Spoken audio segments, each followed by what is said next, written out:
Okay, let's get straight to the point. Liberia is engineering a transformation so deliberate, so interconnected, that by the time the world notices, the work will already be done. In the next few minutes, we will move through 7 infrastructure projects rewriting this nation's economic identity, each one larger and more consequential than the last. Let's begin with number 7, ArcelorMittal Liberia Phase 2 Rail and Port Expansion. Every nation that has ever broken into the first tier of global resource exporters has done it the same way, not through politics, not through diplomacy alone, through the physical infrastructure that moves raw material from the ground to the world. Liberia is executing exactly that transition right now, and the ArcelorMittal Phase 2 expansion is where it begins. The project connects Buchanan to Tokode through an upgraded multi-user rail corridor paired with expanded port facilities engineered for a fundamentally different scale of operation. By 2026, iron ore export capacity will have quadrupled, moving from 5 million metric tons annually to 20 million. That is not growth, that is a category shift. The difference between 5 million and 20 million tons is the difference between a regional supplier and a dominant West African mining power. What has received almost no attention is the integration of satellite monitoring technology across the entire rail line. Real-time tracking of mineral flow from extraction point to port is now operational, giving operators visibility and control that transforms logistics from a reactive function into a precision system. Every ton is accounted for. Every delay is identified before it compounds. That intelligence layer separates this rail corridor from anything previously built in this country, and it is only the beginning of what this nation is assembling. Number 6, Freeport of Monrovia upgrade. $550 million, a 5-year modernization program announced in 2026. The numbers command attention, but the strategic logic behind the Freeport of Monrovia upgrade commands even more. Liberia's primary port has long operated as a bottleneck in the nation's economic system. Vessel sizes have outgrown the facility's design. Cargo volumes have pressed against the limits of what aging infrastructure can process. That constraint has cost Liberia trade, revenue, and regional influence in compounding ways for years. The upgrade dismantles every one of those constraints simultaneously. Larger vessels will dock without congestion. Rail and road connections will be strengthened to carry inland mineral flows directly to international shipping lanes. Processing volumes will reach levels that were structurally impossible at the facility's previous configuration.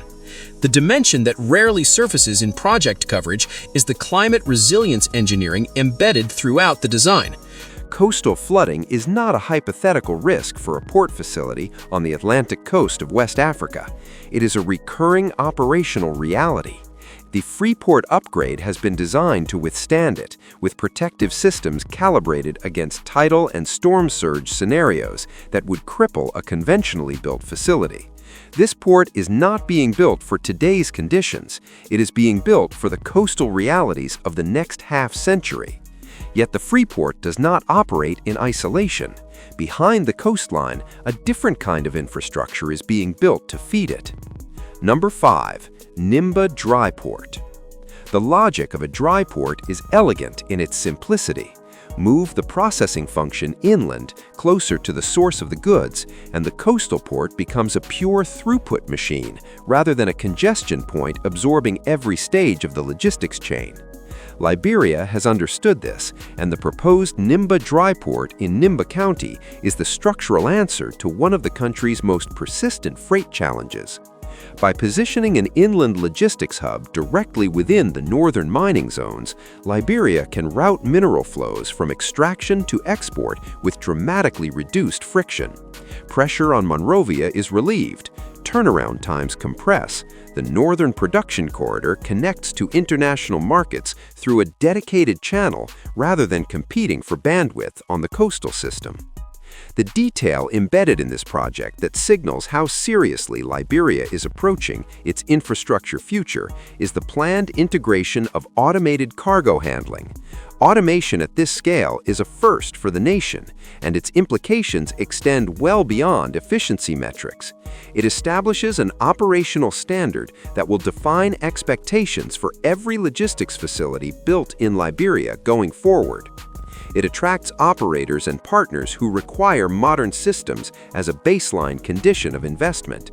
And it positions Nimba as a facility designed not for current volumes, but for the exponential growth that the broader infrastructure network is engineered to generate. What connects all of this to the capital and to the world is a road being built for exactly that purpose. Number 4. RIA Highway Expansion. 45 kilometers, Monrovia to Roberts International Airport, a 2-lane road being converted into a 4-lane dual carriageway with full drainage infrastructure and continuous lighting along the entire corridor. In isolation, it sounds like a straightforward urban transport upgrade. In context, it is the arterial connection between Liberia's capital city, its primary international airport, and the regional logistics network being assembled around it. This corridor is a lifeline for trade, for movement, for the kind of reliable high-speed connectivity between a city and its air gateway that international commerce requires as a baseline condition. Without it, every other investment in aviation and logistics faces a ground-level constraint that erodes its value. With it, the entire system becomes coherent. What the public-facing project documentation rarely emphasizes is the sensor network being embedded along the route. Traffic monitoring, pavement condition tracking, predictive maintenance systems that identify degradation before it becomes failure. This is a road being managed as an intelligent infrastructure asset, not simply as asphalt. That distinction matters enormously for long-term operational costs and for the signal it sends to international partners evaluating Liberia's institutional capacity. The road to the airport is now intelligent, but the corridor reaching north tells a story of a different and deeper kind. Number 3. Barnga to Salea Highway, the Lofa Corridor. 100 kilometers of northern highway, a route that was stalled, delayed, and in political limbo for 2 years before momentum returned and asphalt paving resumed on schedule toward a March 2026 target. The Lofa Corridor is not glamorous infrastructure. There are no international airports at either end, no megaport waiting for its cargo. What it carries instead is something arguably more consequential: access. For the communities strung along this northern route, the Lofa Corridor is the difference between economic participation and isolation. Market access, transport of agricultural goods, reachability for health services and education. The corridor has always represented these things in theory. Now it is delivering them in practice, kilometer by kilometer, as paving crews move toward completion. The element almost universally absent from coverage of this project is its parallel function as a delivery mechanism for energy and digital infrastructure. The highway alignment is being used to extend connectivity of a different kind into regions that have historically had none. Rural communities are not simply being connected to road networks, they are being connected to the economic and information systems of the 21st century for the first time. Isolated regions are not just gaining a road, they are gaining a future. And as the north opens up, Monrovia itself is being transformed at its most critical commercial interface. Number 2. General Cargo Terminal at Freeport of Monrovia. Groundbreaking in early 2026, Liberia's first terminal dedicated exclusively to general cargo. The significance of that distinction cannot be overstated. A dedicated general cargo terminal does not simply add capacity, it creates separation, a clean operational boundary between the handling of containerized goods and the movement of bulk minerals and oversized freight that has historically competed for the same dock space, the same equipment, and the same workforce at Monrovia's port. That separation unlocks efficiency gains across the entire facility. Processing speeds increase, dwell times for cargo compress. The port becomes capable of handling a diversified trade profile rather than optimizing solely around resource extraction. For Liberia's long-term economic development, that diversification is critical. A nation whose port can only efficiently handle iron ore is a nation whose economic destiny is permanently tied to commodity price cycles. A port with dedicated general cargo infrastructure is a port capable of supporting manufacturing, consumer imports, agricultural exports, and the broader commercial economy of a developing nation. The green logistics component embedded in the terminal's design, targeting carbon-efficient cargo handling, is a strategic choice as much as an environmental one. International shipping operators and logistics companies are increasingly applying sustainability benchmarks to the ports they service. A facility that meets those benchmarks from the start attracts a different and more valuable category of commercial partner. The implications of this terminal extend well beyond Liberia's borders, reshaping trade patterns across the Gulf of Guinea. But none of it reaches its full potential without the corridor that ties the entire network into a single continuous system. Number 1. Coastal Highway, Buchanan to Sesto City Section. 400 kilometers of planned coastal corridor. Initial assessments began in 2025. African Development Bank backing confirmed. And when completed, this route will not connect cities, it will connect economies. The Buchanan-Sesto City section of Liberia's coastal highway is the infrastructure project that makes every other investment on this list exponentially more valuable.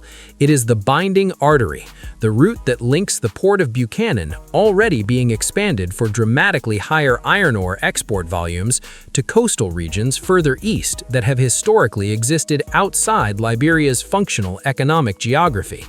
It is the road that transforms a collection of projects into a network.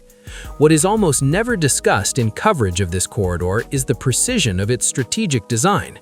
Every kilometer of this route has been plotted in deliberate alignment with current and future industrial hubs, port facilities, and inland production zones. This is not a road following the path of least resistance. It is a road following the path of maximum economic utility, engineered to serve industries that are already operating and industries that the route itself will make viable. The foresight embedded in that alignment is the difference between infrastructure that ages into irrelevance and infrastructure that compounds in value as the economy around it grows. When the coastal highway reaches operational status, Liberia will possess something that almost no West African nation at its stage of development has achieved: a fully integrated logistics network connecting extraction, processing, inland movement, coastal transit, and international export in a single coherent system. Rail feeding ports, highways feeding terminals, dryports reducing coastal congestion, intelligent roads maintaining connectivity, and a coastal artery binding all of it together along a 400-kilometer spine of economic power. The transformation underway in Liberia is not happening in isolation, and it is not happening by accident.